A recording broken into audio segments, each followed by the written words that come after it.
nga fillimi i kapitullit 13 tek gjyqtarët. Bitë e Izraelit filluan përsëri të bëjnë atë që është e keqe në sytë e Zotit, dhe Zoti i dha në duart e filistejve për 40 vjet. Ishte një njeri nga Corahu, prej familjes së Danitëve, që quhej Manoah. Gruaja e tij ishte shterb dhe nuk kishte fëmijë. Engjëlli i Zotit ju shfaq kësaj gruaje dhe i tha: "Ja, ti je një shterb dhe nuk ke fëmijë, por ke për të mbetur me barë dhe do të pjellësh një fëmijë. Prandaj ruhu se pi verë, a pi dese dhe mos ha asnjë gjë të papastër, sepse ti do të mbetesh me barë dhe do të pjellësh një djalë, mbi kokën e të cilit nuk do të kaloj brisku, sepse fëmia do të jetë një nazireas kushtuar Perëndis, që në barkun e nënës së tij. Ai do të filloj ta çliroj Izraelin nga duart e filistejve." Atëherë gruaja shkoi t'i thot bashkëshortit të saj: "Një njeri i Perëndis erdhi tek unë, pamja e tij ishte si ajo e engjëllit të Perëndis, me të vërtetë e frikshme. Unë nuk e pyeta se nga vinte dhe ai nuk më tha emrin e tij, por më tha: ja, ti do të mbetesh me barë dhe do të pjellësh një djalë, prandaj tani mos pi verë, as pi desë dhe mos ha asnjë gjë të papastër, sepse fëmia do të jetë në Nazireo, i kushtuar Perëndis, që në barkun e nënës së tij deri në ditën e vdekjes së tij." Atëherë Manoahu ju lut me të madhe Zotit dhe i tha: "O Zot, të lutem që njeriu i Perëndis i dërguar prej teje të kthehet përsëri pranë nesh dhe të na mësojë se çfarë do të bëjmë me fëmijën që ka për të lindur." Perëndia e dëgjoi zërin e Manoahut dhe engjëlli i Perëndis u kthye përsëri te gruaja ndërsa ajo ndodhi në Ar, por burri i saj Manoah nuk ishte me te. Dhe gruaja me të shpejt shkoi të informoi bashkëshortin e saj dhe i tha: "Ja, mu shfaq ai burr që erdhi tek unë pardje." Atëherë Manoahu u grit dhe ndoqi gruan e tij, dhe kur arritën tek ai njeri i tha: "Ti je ai njeri që i foli kësaj gruaje?" Ai u përgjigj: "Jam unë." Por Manoahu tha: "Kur të realizohet fjala jote, cili duhet të jetë stili i jetës së djalit dhe ç'duhet të bëj?" Engjëlli i Zotit ju përgjigj Manoahut: "Gruaja duhet të ketë kujdes për të gjitha ato që i thash, të mos haj asnjë nga prodhimet e rrushit, të mos pi verë as të pi dese dhe të mos haj asgjë të papastër, të ketë parasysh të gjitha porositë që i kam urdhëruar." Atëherë Manoahu i tha engjëllit të Zotit: "Na lejo të mbajmë dhe të përgatisim një kec." Engjëlli i Zotit ju përgjigj Manoahut me këtë fjalë: "Edhe sikur të më mbash, nuk do të ha ushqimin tënd, por në rast se ti dëshiron të bësh një holokaust, ofroja Zotit." Manoahu nuk e dinte se ai ishte engjëlli i Zotit. Pastaj Manoahu i tha engjëllit të Zotit: "Cili është emri që të realizohet fjalët e tua, ne të kemi mundësi të nderojmë." Engjëlli i Zotit ju përgjigj: "Pse vallë kërkon të mësosh emrin tim? Ai është i mrekullueshëm." Kështu Manoahu mori kecin dhe blatimin e ushqimit dhe ja ofroi Zotit mbi gurin. Atëherë engjëlli bëri një mrekulli, ndërsa Manoahu dhe shoqja e shikonin. Ashtu si flaka ngjitej nga altari në qiell, engjëlli i Zotit u ngjit me flakën e altarit. Duke parë këtë, Manoahu bashkë me gruan e tij ranë përmbys për tokë. Engjëlli i Zotit nuk ju shfaq me as Manoahut as bashkëshortes të tij. Atëherë Manoahu kuptoi se ai ishte engjëlli i Zotit. Manoahu i tha bashkëshortes së tij: "Me siguri do të vdesim sepse pam Perëndin." Por e shoqja i tha: "Po të kishte dashur me të vërtet vdekjen tonë, Zoti nuk do të kishte pranuar nga duart tona holokaustin dhe platimin e ushqimit, as do të na kishte treguar këto gjëra, dhe tani nuk do të bënte që të dëgjonin gjëra si këto." Pastaj gruaja lindi një djalë të cilit i vuri emrin Sanson. Fëmia u rrit dhe Zoti e bekoi. Fryma e Zotit filloi të lëvizë mbi të në kampin e Danit, midis Corahut dhe Eshtaolit. Lexova pak më tepër se sa e kam zakon, por ka rëndësi, më pëlqen se pash kur e lexova qëndrimin e këtyre dy njerëzve. Çështja këtu është shumë e thjeshtë. Është stani me baktitë e tyre, një familje pra që i kanë këto dy njerëz që jetojnë në thjeshtësi të plotë. Më bëri shumë përshtypje kur e lexova se të gjitha veprat e mëdhaja që vazhdon Perëndia të bëjë me njerëz të tillë, do më thënë, ku të kishte një vegim të tillë këto njerëz, ato gjëra të cilat Perëndia kishte përgatitur për këta të dy. Gruaja ishte shterb. Do më thënë, vazhdimi i jetës tonë është i vetëm. Ku dikush nga në të dy të vdes, i pari Manoahu, gruaja e tij, apo gruaja e tij e para dhe pastaj Manoahu. Diskutimet në darkë që diskutonin do të ishin gjithnjë për kafshët që kishin dhe për qumshtin nëse ishte në rregull apo jo. Do të kalonte ndonjë kalimtar, mbase po ose mbase edhe jo. Pra, në zero të plot, përsa ju përket gjerave të Perëndisë. Është e mrekullueshme që të zgjedh Perëndia zemra të tilla që të vazhdoj të bëjë një vepër. E lexova që të shohim se si sillen këto njerëz përpara Perëndisë dhe me njëri tjetrin. I shef Perëndia, Izraeli ka bërë të keqen në sytë e Zotit, Zoti don të ndërhyjë dhe kështu shkon dhe zgjedh Manoahun bashkë me gruan e tij. Nuk do ta lexoj me këtë, por ka rëndësi. Gruaja shterp dhe këtu shfaqet përpara saj një angel nga askund, u shfaq pa pritur. Dhe çfarë i thot? I thot: ja, tani je shterp dhe nuk ke fëmijë. Kjo është e ditur për te, por ti do të ngjizesh, thot, do të lindësh një djalë, ndash besoje, ndash që e beson, ose edhe po të mos e besosh. Dhe kështu vazhdon ti tregoj udhëzime të përcaktuara se çfarë duhet të bënte. Çfarë i thot pra? Ki kujdes, i thot, të mos pish verë as pije dese dhe të mos hash gjë të papastër. 3 porosi, 3 urdhra i dha. Jo pjedese, jo verë dhe as gjë të papastër të mos hyjë në gojen tënde. Pra, para përgatit vendin Perëndia që të vijë ajo që ka përgatitur Zoti të bëj. Sepse do të ngjizesh, do të lindësh një djalë dhe brisku nuk do të kalojë në kokën e tij, sepse fëmia do të quhet Nazireus, i përkushtuar që nga barku i nënës. Dhe që të jetë Samsoni, që të lind i pastër dhe i përkushtuar, duhet që gjithë vendi të jetë i pastër. I beri kjo grua këto, pa tjetër që i beri këto porosi. Dhe ai thot do të vazhdoj të çliroj popullin e Izraelit nga duart e filistejve. Pra një shpërthim ky. Ma çfarë thua tani? Unë jam shterp. Nuk flet nëse janë në moshë të kaluar apo çfarë moshë kanë, por thot unë jam shterm dhe Manoahu të vetmin gjë që presim me të është të shkojnë mirë kafshët që kemi, të nxjerrim nga ato atë që do të nxjerrim dhe të jetojmë në paqe. Por këtë e ndryshon Perëndia. Në asnjë lloj rastit, vepra e Perëndisë nuk do të vazhdoj me ato që din, me ato që di apo që dinim. Domethënë, kur të vazhdoj Perëndia veprën, vazhdon duke ndryshuar nga themeli. Domethënë, me zbulesat të cilat janë të pakuptueshme, që të zbresin në zemrën e njeriut. Nuk bëhet. Shterp jam, të vetëm jemi këtu ku jemi, asgjë nuk kemi, dhe djali që do të bëjon shterpa më thua se do të çliroj popullin e Izraelit. E beson? Nuk e di, por çfarë bëri ajo grua? Dhe ajo grua thot shkoi, gjeti burrin e saj dhe i thot Manoah: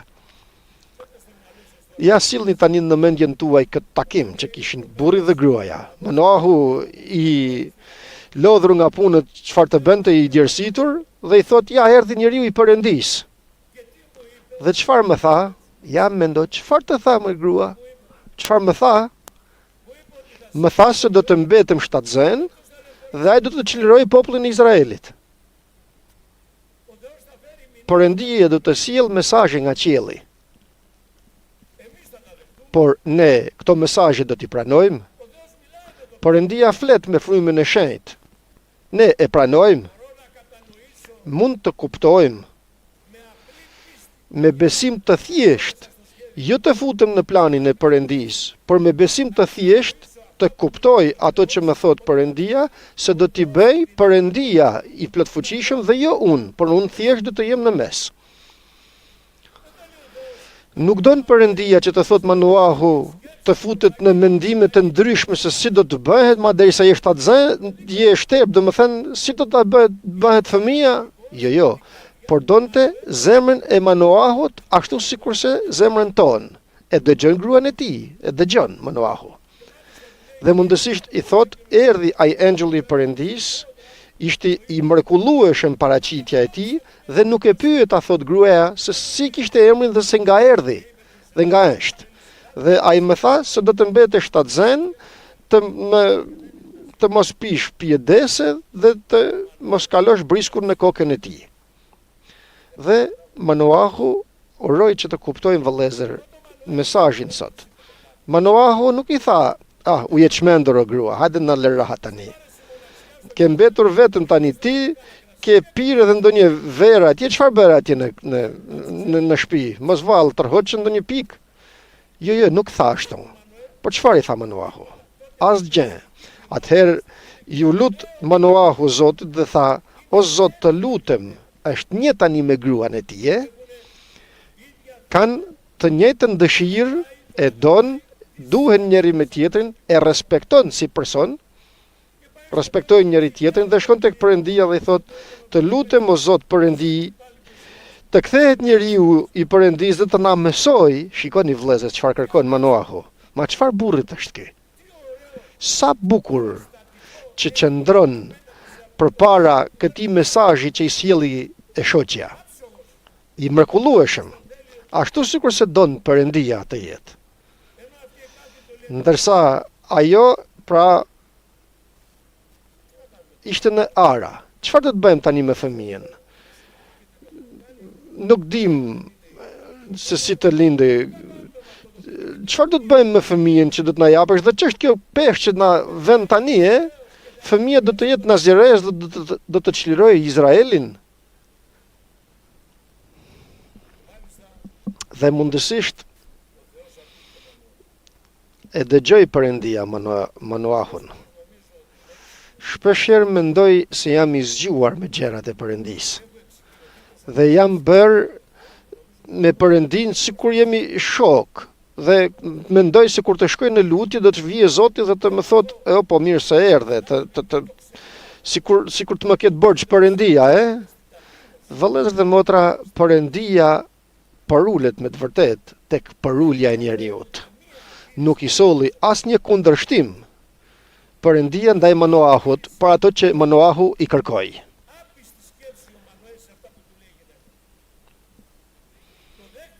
E pranoi Manoahu ato që i tha gruaja e tij si një mesazh nga qielli dhe Perëndia vjen dhe i përgjigjet.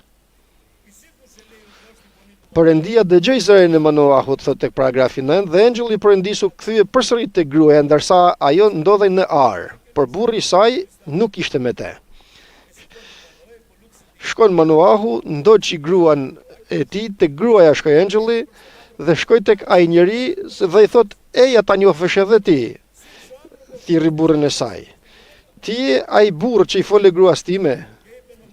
Dhe Manoahu tha, çfarë duhet të bëjmë me fëmijën që do të lind? Dhe i shpjegon përsëri engjulli që gruaja jote duhet të ruhet nga ato që i thashë edhe përpara. Nuk ndryshon asgjë nga ato që i kishte thënë. Dhe Manoahu i tha engjullit, le të mbajmë të lutemi dhe të përgatisim një kec që të hash me ne. Dhe engjulli i thot, jo thot, edhe po të më mbash nuk do të ha nga buka jote. Dhe nëse do ta bësh holokaust, ofroja Perëndis, sepse nuk e dinte Manoahu se ai ishte engjulli i Perëndis. Dhe Manoahu i tha engjullit të Zotit, cili është emri që të realizohet fjalët e tua, dhe më pëlqen edhe kjo dhe për të lexoj përsëri. Engjulli i Zotit ju përgjigj, pse vallë kërkon të mësosh emrin tim, ai është i mrekullueshëm. Dhe kështu mori kafshën Manoahu, e theri, e bëri flijim, dhe në momentin që u bën flijimi bashkë me flakën u ngjit edhe engjulli i Zotit në qiell. Dhe Manoahu i tha bashortës së tij, vazhdoi dhe bën një lutje. Ran përmbys për tokë dhe bën lutje. Të dy së bashku, një frym, një zemër, një lutje të pëlqyer. Engjëlli i Zotit nuk u shfaq me as Manoahut as bashkëshortes së tij. Atëherë Manoahu e kuptoi se ishte engjëlli i Zotit dhe i tha: "Patjetër do të vdesim tani sepse pam Perëndis", tha Manoahu. Shiko tani, kjo ka rëndësi shumë, Sjell kërkesën time tek Perëndia. Dhe sa po sjelli kërkesën time pyes, a do ta bëj Perëndia kërkesën që i po jap? Ma çfarë thua? Do ta marrë kërkesën time Perëndia në qiell, të veproj, që të shoh si do të veproj? Ma çfarë thua o njeri? Është e mundur të shkoj në lutje me këtë mënyrë dhe Perëndia të mos marrë në dorë të tij kërkesën time? Është e mundur që kjo lutje që sjelli si një herë këndshme përpara Perëndis të mos shoh Perëndia me kujdes mbi kërkesën time që të përgjigjet? Por ku? Në atë besim të thjesht dhe të mirë që kanë. Jo lutje të mëdhaja. Jo shumë fjalë. Jo që të tregojmë vetën tonë.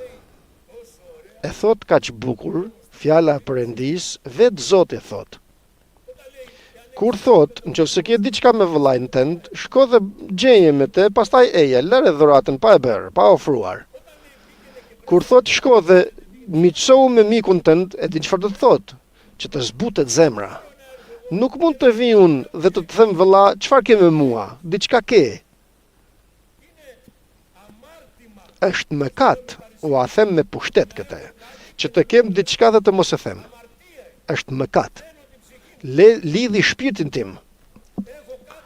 Kam diçka, thuaj, vëlla kam këtë dhe duhet që ta gjejmë muhabetin. Të miqësohemi. Kështu ecim së bashku për në qiell dhe Perëndia do të sjell bekime. Dhe pse Perëndia nuk sjell akoma bekime? Sepse mbase nuk jemi mirë. Nuk mund të hyj fryma e Perëndis, nuk flas për mëkat tani.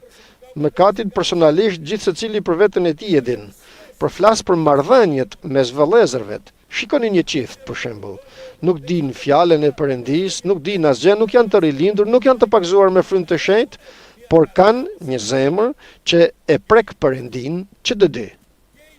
Që të dy. Aty kënaqet Perëndia. Aty do të veproj Perëndia. Aty do të japë kërkesat Perëndia. Dhe patjetër merr në vend pozicionin e duhur gruaja. Gruaja i tha Manoahut: "Ma çfarë thua o burr?" Është një si peshore kjo e mendimeve. Njeri letësohet Manoahu, trak e drejton e shoqja. Ma çfarë thua? Po të kishte dashur me të vërtet Perëndia vdekjen tonë, Zoti nuk do të kishte pranuar nga duart tona holokaustin dhe blatimin e ushqimit, as do të na kishte treguar këto gjëra. Dhe tani nuk do të bënte që të dëgjoheshin këto. Pyes. Shkoj 30 vjet më mbrapa. Isha në botën time para 30 vjetësh dhe Perëndia më thirri. Dhe më tregoi shkrimin, fjalën e tij, më rilindi. Kur them për mua, flas për të gjithë ne. Kështu bëri tek gjithë secili, personalisht. Më pagzoi me frymën e shenjtë, më dha dhuntit fëmërore dhe arri pas 30 vjetësh të mendoj nëse Perëndia më dëgjon apo jo. E papranueshme. E papranueshme kjo. Nëse Perëndia bëhet shurdh, shurdhohet Perëndia nga që nuk jam unë ashtu sikur duhet të jem. Është një shpjegim që jep kjo gruaja e tij që nuk i thotë edhe emrin se si quhet. Po të donte Perëndia të shkonim në humbje, do të na thirrte vëllezër dhe motra. Ja mendojeni pak, sepse do të shohim më poshtë se çfarë bëhet. Ato dy njerëz ishin të pastër, për sa i përket thjeshtësisë të atyre që dëgjuan nga Perëndia. Do të na kishte thirrur Perëndia, unë do të them se nuk do të na kishte thirrur as pak, po t'ishte të shkonim në humbje. Por jo vetëm që na thirri, por edhe e duron tani Vasilin për 30 vjet me kaq sa bën dhe bën, e dëron. Dhe pret se kur Vasili Jorgo Maqitaçi do të kthehen.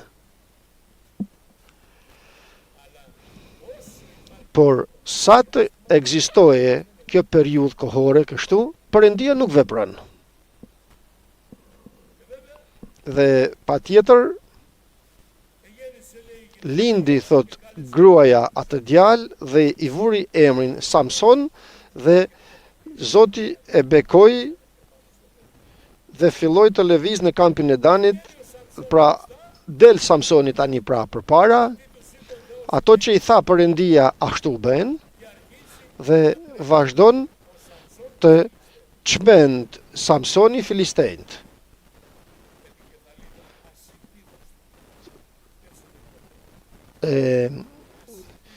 Zoti më tha, i pakrahasueshëm.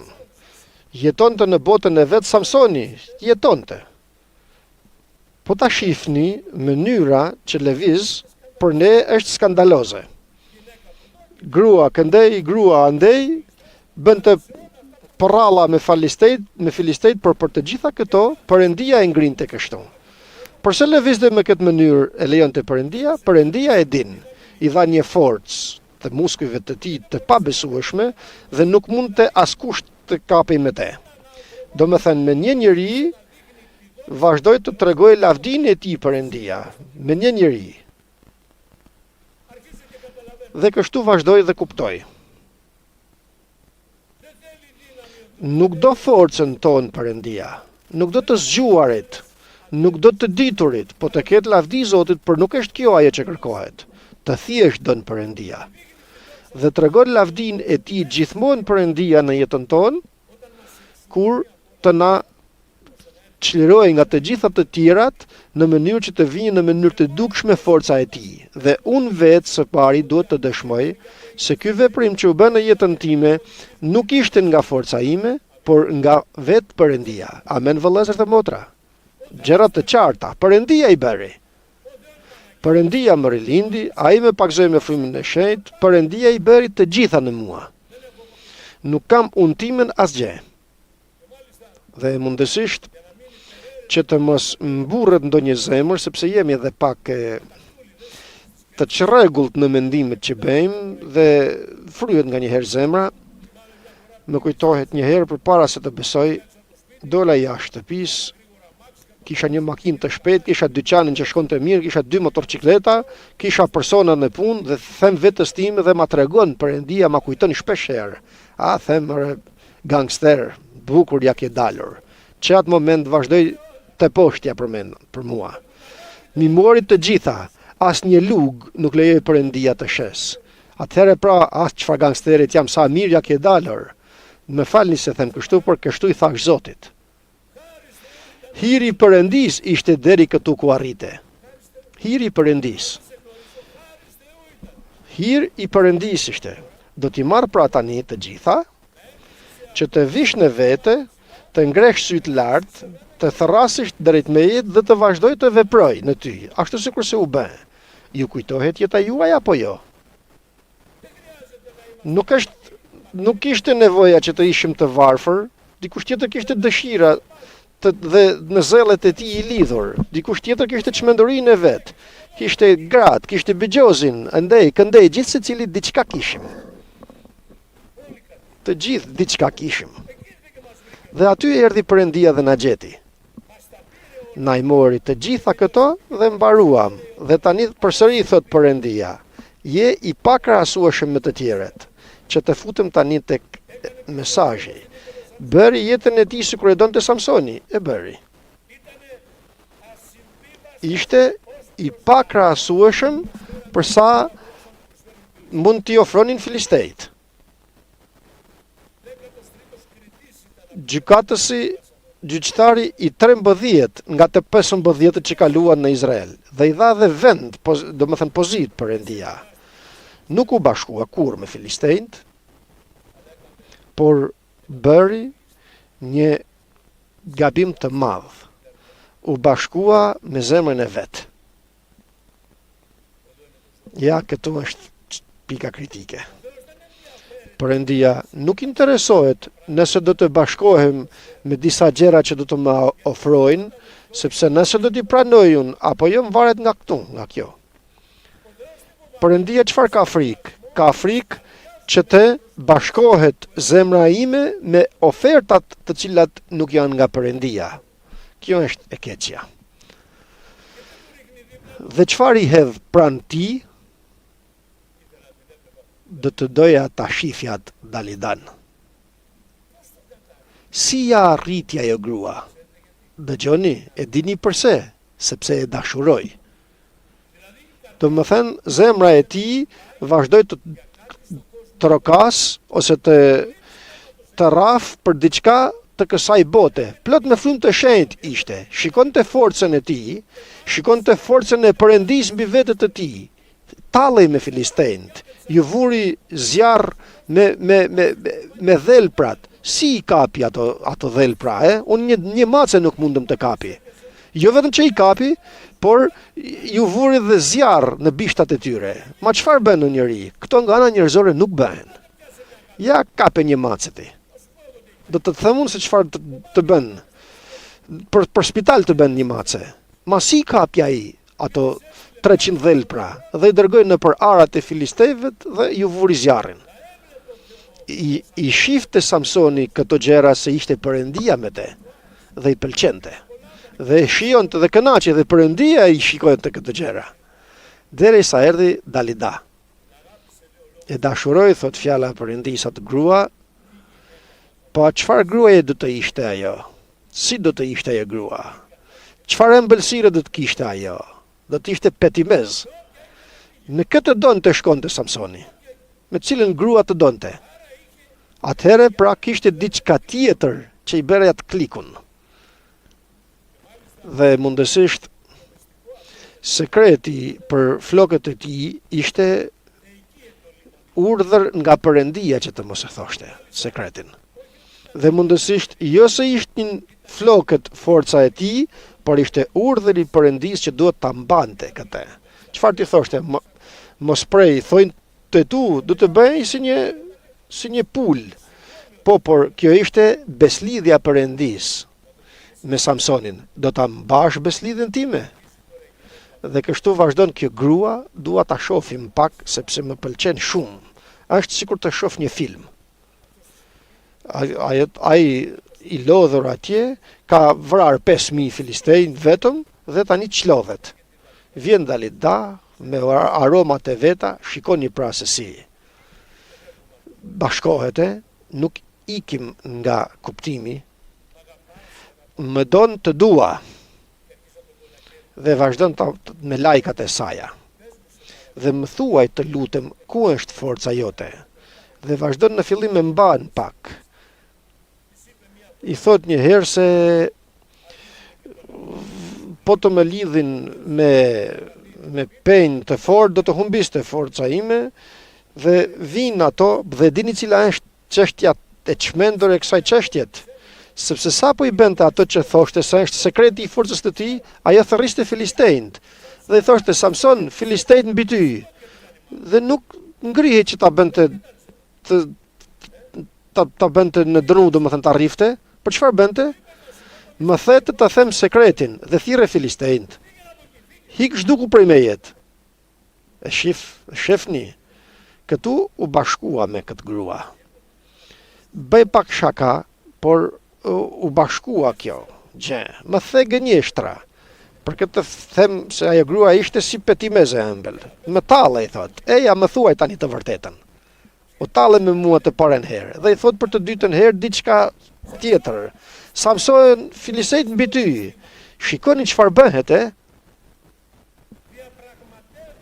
Vazhdon dhe bashkohet. Atë që i dha Perëndia ta ndaj me Dalidan. Kujdes vëlla dhe motër. Nuk luhet me këto gjëra. Pra mos e prano kurr. Mos thuaj mirë jam. Nuk je mirë, nuk jam mirë. Nëse vazhdon mund të thuash Zot, më jep forcë të iku nga kjo gjendje.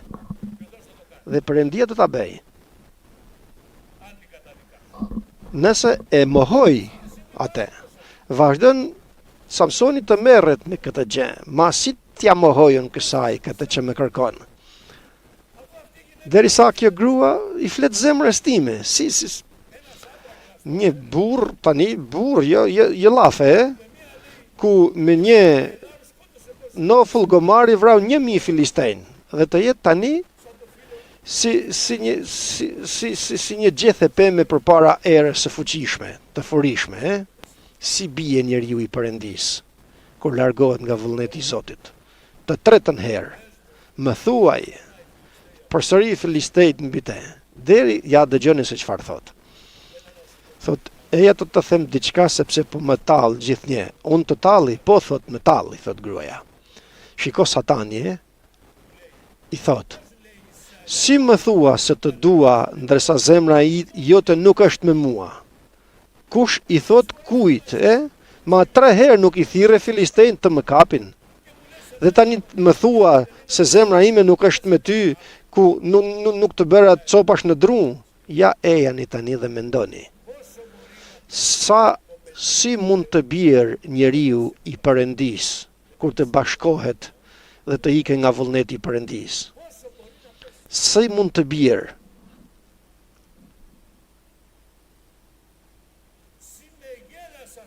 Si 3 herë rjesht më ke tallur, nuk e besoj dot këtë. I thot se e ke tallur 3 herë, do më thënë dua të vras, nuk më thua sekretin tënd dhe tallesh me mua. Dhe dele dhe sipër.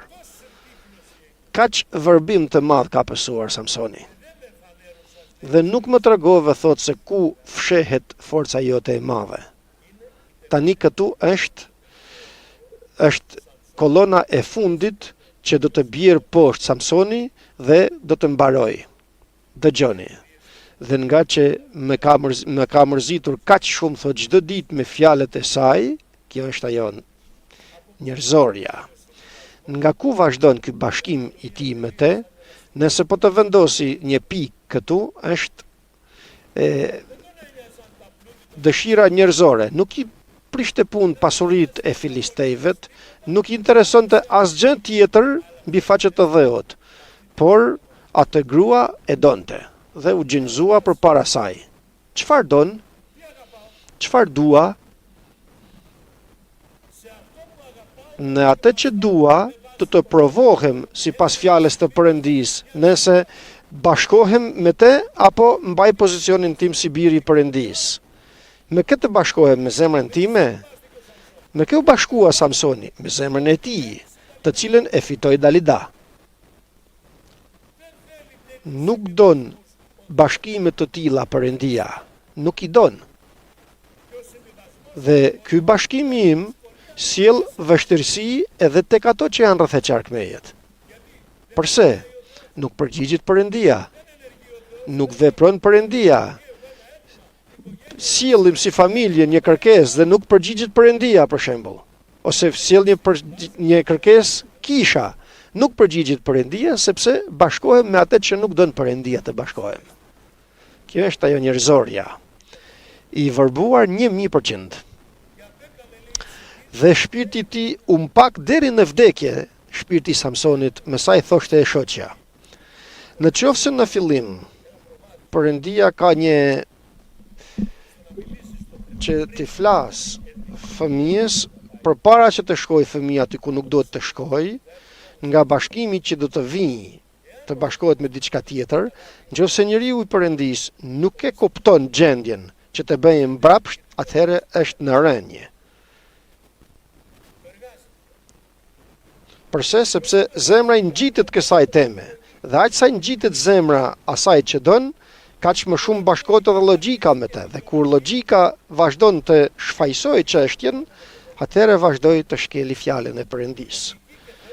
Logjika dhe Perëndia nuk shkojnë bashkë, besim dhe Perëndi po. Ose do të besoj në fjalën e shkruar në të gjitha sa shkruan, ose do të kem problem shumë serioz më vonë. Zgjedh.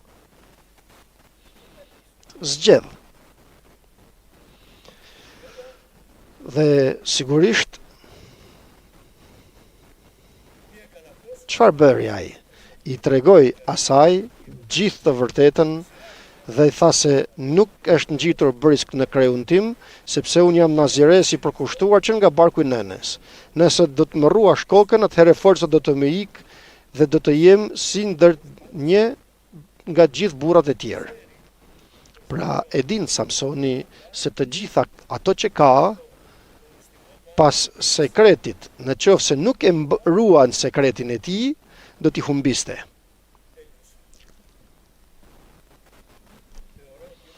Shoh se është një mesazh shumë serioz ky për ne dhe së pari për mua që them. Jo të bashkohem me të tjerët. Mos u bashko. Mos thuaj kur i shkreti, e shkreta, e dua. Jo. Kur të bashkohesh me dikënd, atëherë do të vijë shkatërrimi. Kurse në vendin dhe në pozicionin e fjalës të Perëndis, aty vjen bekimi. Duke mbaruar, thot apostulli Paul tek Galatasit. Unë, thot, me Krishtin jam kryqëzuar. Rroj, por jo unë, por rron Krishtin në mua.